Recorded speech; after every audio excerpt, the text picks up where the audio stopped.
É isso, né, Mauro? Porque você diz, não é demérito, né, perder para o Palmeiras, mas do jeito que o Botafogo está perdendo é demérito, né? Do jeito que o Botafogo está perdendo, primeiro ele abre 14 pontos e perde, demérito.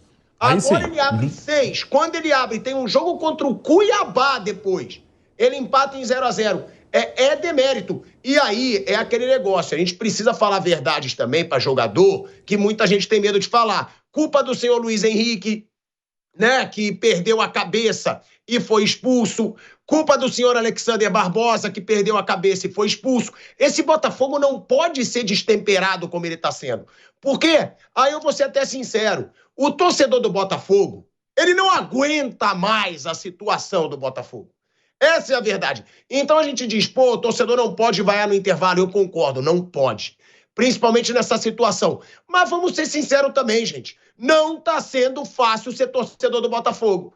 Nem quando você tem o time mais caro do Brasil, os melhores jogadores do Brasil, tinha até pouco tempo o melhor futebol do Brasil. Esses caras amarelam, pô. Esses caras estão querendo entregar esse Campeonato Brasileiro. A imagem do banco de reservas do Botafogo ontem, que tá viralizando até com a musiquinha do Chaves, cara, é bizarro. É uma imagem derrotada. É um time que tá brigando ainda pelo título brasileiro. É um time que vai disputar a final da Libertadores, mas que tem uma imagem de derrotado no banco de reservas. Os caras estão desesperados e me desculpa. O Botafogo antigo, ele podia ficar desesperado, né? Aquele Botafogo antigo que só brigava por título estadual, endividado. Esse Botafogo não pode ser frouxo como está sendo. Eu tô dizendo que ele vai perder o Brasileiro e a Libertadores? Não. Mas ele precisa deixar de ser frouxo para ganhar o Brasileiro e para ganhar a Libertadores. Até porque olha o valor do Luiz Henrique, olha o valor do Almada, olha o valor do Igor Jesus, olha o valor desse time do Botafogo. Jogadores que até pouco tempo tava o Telles, até pouco tempo era... Olha aí, cara, a imagem. É a imagem da derrota, pô. Um time que tá disputando título brasileiro e Libertadores... tem essa imagem aí da derrota. E me desculpa, um time como o Botafogo hoje não pode ser frouxo. O Botafogo antigo pode. Esse Botafogo não pode ser frouxo. E a gente está falando aqui, Mauro César Pereira, aí diz, mas tá invicto. Tá invicto a 13 jogos. Gente, deixa eu dizer uma coisa. O Botafogo, nos últimos 13 jogos, ele tem 7 empates. Isso é ridículo para um time finalista de Libertadores e para um time que está brigando aí pelo título brasileiro. 7 empates nos últimos 13 jogos. Esses são os números do Botafogo. Nos últimos 3 jogos, como a gente falou aqui, Cuiabá, Atlético Mineiro e Vitória, o Botafogo finalizou 81 vezes e teve só 12 chances claras de gol desperdiçadas. Aí o Arthur Jorge ontem fez um desabafo. Eu vou colocar o Arthur Jorge aqui e depois eu quero escutar o Mauro César Pereira sobre essa sequência e sobre essa imagem, né? A imagem da derrota. E aí eu vou querer escutar também o Mauro César Pereira um pouco mais sobre o Palmeiras, né? Sobre esse aproveitamento do Palmeiras, mesmo jogando mal, quando um adversário escorrega, é impressionante como esse Palmeiras aproveita. Mas primeiro, vamos escutar aí o Arthur Jorge depois da partida. Dizemos que naturalmente que nos custa muito fazer mais um jogo destes e não levar aqui uma vitória. Custa-nos muito poder olhar para aquilo que foi o jogo em si, onde fomos uma vez mais dominadores. Aquilo que fica, na verdade, é o resultado final. Não há muito mais a dizer do que isto. Para nós, claro que sentimos com um peso maior o facto de trabalharmos, de tentarmos, de procurarmos ser rigorosos com aquilo que fazemos, com aquilo que preparamos em termos de plano de jogo. E não conseguir ganhar. É difícil de explicar, é difícil de aceitar também, mas é uma realidade e é com essa realidade que nós temos que conviver. E como disse muito bem, nesta altura nós continuamos com os mesmos pontos do que agora o nosso rival e iremos para o jogo da próxima jornada, como já tínhamos falado também sobre isso, para uma final se tratasse. Portanto, é esse o espírito que nós temos que olhar para a frente, porque não há mais nada a fazer para aquilo que ficou para trás. Para mim não é importante que você me diga que foi falado desde o jogo do Atlético Mineiro, porque eu falo disto há muitos meses esta parte. Há muitos meses que eu falo com todos vocês aqui dentro sobre aquilo que é a importância do aspecto mental de uma equipa. Obviamente que o impacto que tem o facto de não ganhar, e sejamos realistas, nós estamos nas últimas 6 jornadas, nós não conseguimos vencer as últimas 3, sabendo que temos mais 3 pela frente. Obviamente para uma equipa que vai à frente, isto tem impacto o facto de não conseguir ganhar, porque permite com que o adversário ou os adversários vão encurtando distâncias. Mas isto não abala nem faz com que nós possamos estar desesperados nesta altura. O facto de nós termos nestes últimos 3 jogos 9 pontos em disputa e termos feito 3, temos que ser realistas. É difícil para quem luta por títulos aceitar isto. É difícil. E portanto isto tem um impacto emocional, mas que depois só pode ser revertido se nós tivermos a capacidade de olhar do ponto de vista negativo, em que nos assustamos, em que ficamos desesperados, em que ficamos com dúvidas e não conseguimos reagir. E onde o lado positivo pode fazer a diferença é nós podermos perceber, como disse há pouco a sua colega ali, dependemos de nós próprios. Temos mais 3 jogos, temos 9 pontos, dependemos de nós. Portanto, isto é o lado positivo. E eu quero me ver neste segundo lado. Olha aí, Mauro César Pereira. Ele é até bem realista, né? O Arthur Jorge, ele só erra pra mim quando ele diz: mais uma vez fomos bem dominadores. Eu acho que ele poderia ter assumido que o jogo de ontem não foi bom. Não foi bom, foi dominador. Também contra o Vitória, que tá brigando pra não cair. Dentro do Newton Santos, o Vitória faz o gol. É óbvio que o Vitória vai recuar. É óbvio que o Vitória vai ficar recuado só esperando o Botafogo. Agora, é um Botafogo que tá sendo frouxo, que tem essa imagem de apático. Eu te pergunto sobre esse retrospecto, Mauro. 7 empates nos últimos 13 jogos. E o Palmeiras, né? A capacidade que esse Palmeiras tem de aproveitar tropeço de rivais nos últimos campeonatos brasileiros. A gente fica chovendo no molhado falando isso, né? Eu acho que assim, o Arthur Jorge tentou, de certa forma, desviar a atenção, né? Ele falou muito pouco ali dos problemas do time, do jogo. Não, temos chance. É o jeito que tem que fazer, tem que tentar reanimar os seus jogadores, tentar colocar o time numa postura competitiva para terça-feira. É uma situação difícil. Agora, acho que tem também parte do trabalho dele, né? O time ontem foi um time muito burocrático, só chuveirando bola na área, criando muito pouco. O gol do Vitória foi ainda cedo, né? Tinha muito jogo, muito jogo. E o Botafogo, em momento algum, teve a tranquilidade necessária. Quando voltou para o segundo tempo, aí quando a torcida até apoiou um pouquinho mais, o time criou algumas situações. Eu quero deixar bem claro, quando eu falo aqui da torcida do Botafogo, eu falo de todos. Torcedor brasileiro hoje, em geral, esse torcedor cliente que vai para o estádio, que paga o ingresso achando que vem um vale 3 pontos anexado no ingresso, seja ele virtual ou físico, esse cara é um cara que atrapalha mais que ajuda, cara. Ele está em todas as torcidas. Todas as torcidas. Não vem com esse papinho, a minha é melhor que a outra, tudo igual. Tudo igual. Muita gente que vai para o estádio achando que vai ser, o Vitória veio da Série B, vai ser... Não é moleza, é uma reta final. Times lutando, no caso do Vitória, para permanecer na Série A. E quem sabe... Está em sexto no segundo turno. Décimo segundo. Agora é o melhor momento do Vitória no campeonato inteiro. Então, não é uma maravilha, mas é o melhor momento. Gol com 2 minutos de jogo. Então, o jogo está no começo, tem muita coisa. O Vitória vem numa reação, faz uma boa campanha no segundo turno, mira pelo menos uma Sul-Americana, além de ficar na Série A, que era o seu objetivo prioritário. É óbvio que esse time pode dar problema, gente.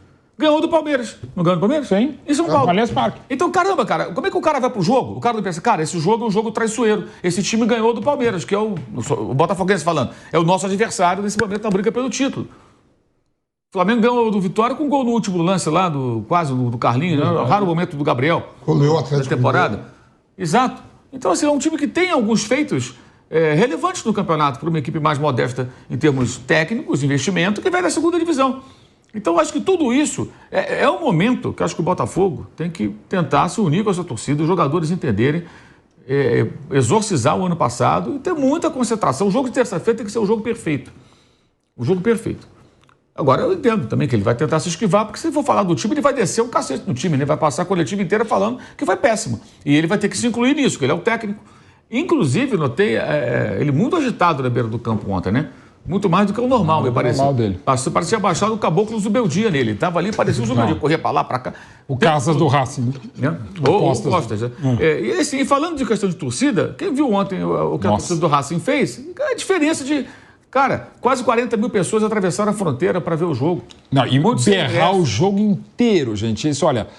É impressionante, desculpa cortar, Maurão, mas assim, é muito bacana. Então, o Mauro falou de torcida, eu concordo, mas o que a torcida do Racing fez, normalmente faz, é histórico dela, é um negócio assim, o time jogou, tá no melhor momento dele, vem 6 vitórias seguidas, mas a torcida do Racing era o jogo inteiro mesmo, não é esse papo que a gente joga para não, eu tô o jogo inteiro gritando, não, eles gritam o jogo inteiro e à medida que foi passando o tempo, ela ganhou o jogo junto. Ganhou junto e não tem como não se emocionar. É só ver as imagens, a gente, lá na transmissão. O torcedor chorava antes, durante e depois. Isso foi muito legal e a reação do Costas, que é o pai o filho do Costinha, né? Até ele parece fisicamente o jeitão e tal. Cara, é muito emocionante. É uma das vezes que eu mais me emocionei não torcendo por um time, como foi o negócio, foi legal. Aí se você compara a situação do Botafogo e do Racing, tem certa semelhança. O Racing não ganhava desde 88 um título internacional. Então, sim, gerações ali de torcedores que não viram os que viram, né? Tá lá no passado. Quanto o próprio Cruzeiro. Depois perde em 92. Foi em 92 aquela derrota que eu comecei a torcer pelo Racing, inclusive. Naqueles 4-0. Por conta da torcida. Foi uma coisa que me impactou na narração do Luciano do Vale da Bandeirante, no jogo de volta, estava 0-0. E os caras estavam lá, falei, que isso, gente? A gente sabe como é que é o torcedor argentino. E tinha sido 4-0 na ida. 4-0, não tinha a menor chance. Acabou sendo 1-0, que não adiantou nada. O Cruzeiro foi campeão. Eles se reencontraram agora depois de todos esses anos. O Botafogo não é diferente, não é nada diferente. O Botafogo ganhou 95 com o Brasileiro, um carioca ou outro, tal. Teve essa decepção no ano passado, que é típica do Racing. Para quem não sabe, o Racing perdeu há 2 anos no Campeonato Argentino. Nossa. Que ele tinha que ganhar do River Plate. O Boca Júnior tinha que perder para o Independente, que é o rival do Racing. O Boca estava perdendo e perdeu em casa para o Independente. E o Racing teve um pênalti no final e perdeu o maldito do pênalti. E aí deu contra-ataque no Aí o River fez o gol, que foi a consequência do pênalti perdido. Do pênalti perdido. Era bater o pé, fazer o gol.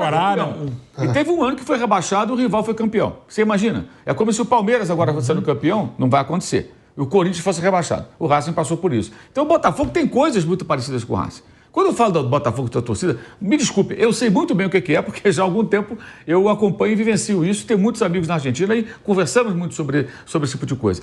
A mobilização ontem da torcida do Racing foi uma coisa do tipo, porra, cara, além de ser a natureza do torcedor argentino, que é diferente do torcedor brasileiro, queiram ou não, é a nossa oportunidade.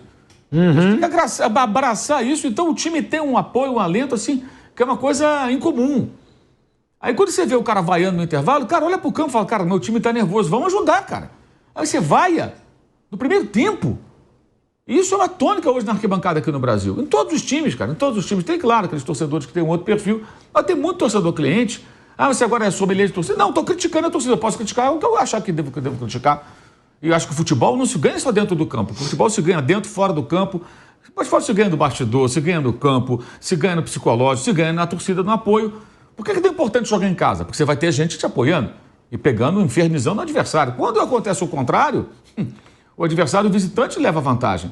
Por isso muita gente fala, muito jogador brasileiro fala, eu gosto de jogar contra a torcida contra. Porque a torcida contra fica a favor. O Romário falava isso. Então, claro, você faz um gol, a torcida começa a vaiar o time da casa, e você fala, pô, beleza, pra mim tá ótimo. Então isso é uma coisa que a gente tem que discutir mais aqui no Brasil. Como essa coisa da viagem. Você viu ontem a torcida do Cruzeiro não encheu nem o setor dela, gente. Nem o setor dela. O brasileiro não viaja. Eu falei, pode recortar, vou repetir aqui. Se forem 20 mil brasileiros atravessando a fronteira, vamos ver a migração lá. 20 mil torcedores brasileiros atravessarem a fronteira dos dois times, vai ser muito. 20 mil, tô falando. Já vai ser uma bela presença de torcida do Atlético e do Botafogo. Porque o brasileiro não viaja atrás do seu time, cara. Ele não viaja, não tinha, nem encheu o setor do Cruzeiro. E mais, torcedores do Racing compraram ingresso ali, tiveram... Foi do patrocínio do Cruzeiro. E não puderam ficar. Né? Tirada depois. Não puderam ficar. Porque, é brasileiro, tem que ir pra lá. Se eu fosse no jogo e comprasse o ingresso, o cara queria me barrar, queria me mandar pra torcida do Cruzeiro. Pelo amor de Deus. Eu preciso do Racing. Pô, não fui. Não deu pra ir. Tem que trabalhar. Tem que ficar aqui. Então, assim, essa é a realidade, cara. Assim, eu acho que a questão do Botafogo, o Botafogo precisa dessa união da torcida, do time, do entendimento do momento, que é o contrário do Palmeiras. O Palmeiras já está jogando tranquilo, relaxado ali. E foi o que aconteceu naquele ano. O Boca perdeu, foi campeão. Porque o Boca está acostumado a decidir, está sempre lá, cara. Bem ou mal, no passado chegou na final de Libertadores, sabe-se lá, mas chegou na final. E só perdeu na prorrogação. Então, isso também pesa. Um time mais habituado, um time com mais costume de chegar em momentos decisivos. Se perder, não vai sofrer tanto, porque ganhou muito. E o outro que carrega uma tonelada nas costas. E quem chega, obviamente, acaba assimilando, de certa forma, um pouco disso. Acho que foi o que aconteceu ontem. O Palmeiras é o contrário. O Palmeiras ganhou de 1-0 ontem. Eu não vi ninguém discutir a atuação do Palmeiras, questionar e tal. Pensou o seguinte, esse momento temos que ganhar. Não está errado. Claro, eu acho que se o time não joga bem, como não jogou bem contra o Bahia, merece uma discussão até interna. Caramba, não jogamos bem. Gama, não jogamos bem. Tem que jogar melhor. Porque se você jogar mal e ganhar, uma hora você joga mal e perde. Aí perde o Botafogo, não adiantou nada o esforço. Ou perde no final para Cruzeiro e Fluminense, aí perde o campeonato. Então você tem que discutir. Eu imagino que o técnico, o Abel Ferreira, o seu jogador, a sua comissão, deve estar discutindo os erros do time, onde pode melhorar. Mas na coletiva ele falou isso. Ele falou que aquele jogo de ontem não era jogar bem, era ganhar para estar vivo, para pegar ontem, com certeza. Mas eu imagino que internamente você pense onde posso melhorar, porque jogando mal, você uma hora acaba tropeçando quando você menos espera. É o caso do Botafogo. Pode acontecer com o Palmeiras. Mas você tem que buscar o resultado ali, é uma reta final, é um desgaste muito grande, temporada no fim, muitos jogos. E o Botafogo não entende isso, não consegue entender. E o dono do Botafogo também, né? Quando o Botafogo joga mal, reclama lá da arbitragem, reclama não sei o quê, inteligência artificial, dei chute na bunda do Flamengo, não sei o quê. E, sabe, canta a vitória antes do tempo. Você imagina se o Botafogo perder tudo? Vai ser o troféu goleiro, reserva do Flamengo de 4-1. Esse é o troféu que o Botafogo quer? Tá bom, se isso basta, paciência. Isso, repito, é uma crítica construtiva. Não sei se as pessoas conseguem entender, né? Mas paciência. Não, mas é uma crítica que o Mauro fez, que realmente torcedor vaiar no intervalo um time que está lutando pelo título é inacreditável. É burrice. E eu falo aqui porque eu sempre falo da torcida do Flamengo também, quando vai a jogador antes de fim de jogo, quantas vezes isso já aconteceu no Flamengo. Agora, vaiar no intervalo de um jogo que o Botafogo pode assumir a liderança do Campeonato Brasileiro, realmente, isso nunca aconteceria, como disse o Mauro César, com a torcida do Racing.